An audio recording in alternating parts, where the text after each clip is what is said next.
आखिर कसरी यो प्लान्टले हजुरलाई हँसाउँदा हँसाउँदा स्वर्ग पुगाइदिन्छ त वा नर्क पनि, र कसरी एउटा नोकियाको मोबाइलले हजुरको ज्यान बचाउन सक्छ त।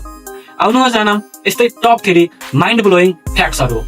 नम्बर 1, संसारमा सबैभन्दा धेरै इन्फर्मेसन विकिपिडियामा रहेको छ, तर एउटा ह्युमन ब्रेनले विकिपिडियामा जति इन्फर्मेसन कलेक्ट छ त्योभन्दा 5 गुणा धेरै इन्फर्मेसनहरू कलेक्ट गर्न सक्छ। Number 2, hemlock water ड्रपवाट।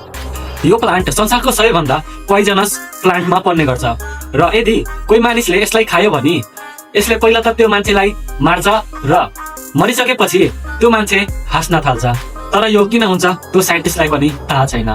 Number 1, Nokia मोबाइलको मजबुतीको मैले के नै तारिफ गरौँ, र यसको ओरिजिनल मजबुती त 2016 अफगानिस्तानमा थाहा पाइएको थियो, जब एउटा मानिसले अर्को मानिसमाथि गोली चलायो।